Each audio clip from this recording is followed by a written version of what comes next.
Hey guys, and welcome back to my YouTube channel. So today I want to talk about me moving to London. I want to give you some tips, tricks and advices about, I don't know, if you want to move. And also I want to talk about my feelings during the moving to London, if that's clear. So if you're interested in what you're hearing, then keep on watching. So if you're planning to moving to London, you need to think about why do you want to move. Everything started in October when it was 24th of October and it was the day of my moving. So okay, I woke up in the morning, my parents were already waiting for me with coffee at my neighbor's place and we were like all packed, just ready to go. Okay. And yeah, I said goodbye to everyone. It was the hardest part of probably everything, but it doesn't matter. I'm gonna talk about that later. So we packed my stuff in the car and started driving from Murska Sobota to Ljubljana. Okay, so we're on the airport. It's 2 hours left till my flight. So I'm sitting there drinking my second coffee already that day, so I was probably like shaking. I don't know if I was shaking, but it wasn't funny because it doesn't matter. I know it was very emotional. It was very emotional. It was so hard. It was already hard for me to just go and leave everyone behind me. I mean, I wasn't leaving them behind me, but it was just like me going on my own way somewhere. I don't know where. I mean, I knew where I'm going to London. So it was my boarding time. So we were standing there in the middle of the airport and I needed to say goodbye. And then drama started.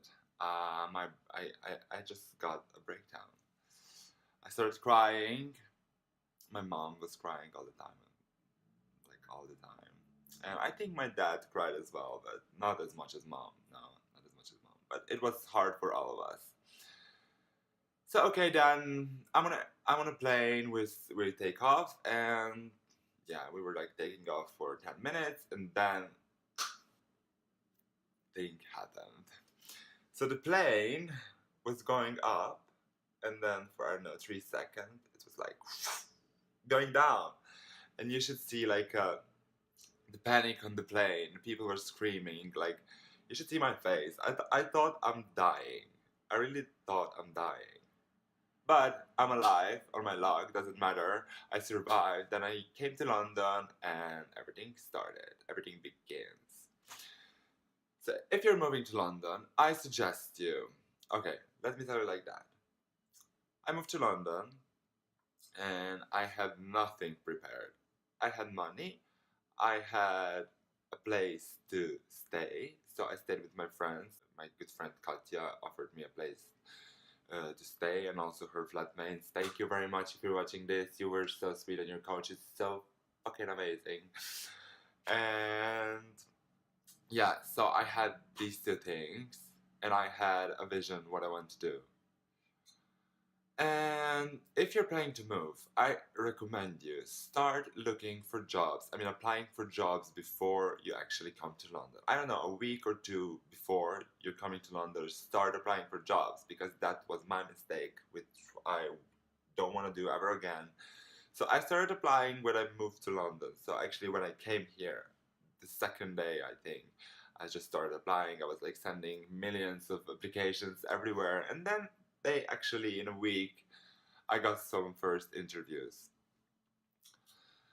So in 2 weeks I got a job where I work now. And okay, it was time to find an apartment. Actually, I was just searching for a flat all the time when I was here, but I think searching for a flat is even harder than searching a job. So I found my perfect apartment in 17th floor in Kennington. I fell in love with the apartment for a second and I haven't even asked the agent how much is it. I just said I want this room. I just want this room. The view was like amazing. I could have seen the whole London out of it, and it was like really dream come true. But then there were some problems, and I already paid like a prepayment for deposit for a room, but then the flatmate was just like, no, I don't want you in an apartment. I had some bad previous experiences with the male flatmates. So yeah, it doesn't matter. I didn't get an apartment. I was in the beginning again.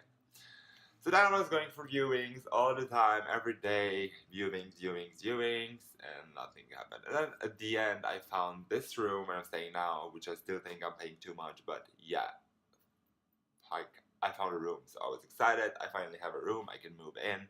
I can start my life in London. Yeah.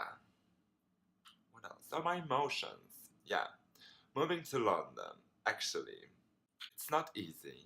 It's not easy at all. I mean, the moving, it's easy. You can buy a ticket, you can get on the plane, and you're in London. But everything else, like emotions, like in Slovenia, I have like a lot of friends, which I love with my whole heart. But when you move to a different city, it's just hard because you're alone half of the time.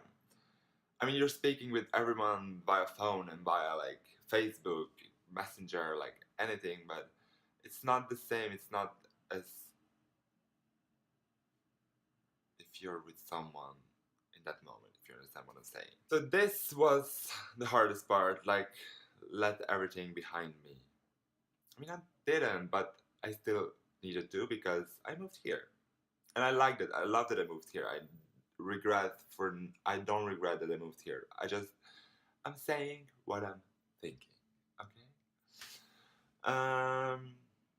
Yeah, my bad experiences in London, actually. I was very lazy before I moved to London. So when I moved here, the way of living is very fast. Everything goes fast. Everyone is very strict. Everyone is like, let's go, let's go, let's go, let's go, let's go. And I wasn't used to that. I was used to like chill, like everything goes slow, but here there's no slow. Even on underground, you have to run, you have to walk fast, you have to do everything fast. So that's the only thing. Then this is kind of a bad experience, but it's not a bad experience anymore because you get used to it. In 1-2 months, you get used to it, and just freedom of life, it becomes your best friend, if I can say that. My best experience in London would be getting my first apartment. So this room was my best experience. Also getting a job. But what was the best experience? Getting my first paycheck. Ah! So yeah, this was my best experience as well. Yeah, that was the best because I could go I was going shopping like every day of every week. I was just buying things. I felt so good. I felt so good. I'm a good spender. I like to spend, but I know that you like to spend as well. So we're clear. So what did I learn in London? What did I learn in London? So I learned that you have to be patient. Not patient, but you need to give things time because everything takes time. So if you make goals for yourself, make like a weekly goals, monthly goals, yearly goals. You can't get everything at once. It's just impossible and you have to work hard for it. So I made my goals and I'm keeping up with my goals and I'm keeping up with everything that I plan to do. So I hope that someday it's gonna work for me too. No one else can do it for you. You have to do it for yourself. Anything. And if you have more questions about moving to London, just leave them in comments or text me on Instagram, anywhere, and I'll be more than happy to answer to all of your questions because it's very hard to like talk about everything in one video. I mean, I could have talked for an hour now, but it won't, like, there's no point because everyone has its own questions, everyone has its own way of living, everyone has its own priorities. So if you want to know something, I would be more than happy to answer to all of your questions. Till then, you can subscribe to my channel, give it a thumbs up, or just leave a comment. And I'll see you soon in my next video. Bye.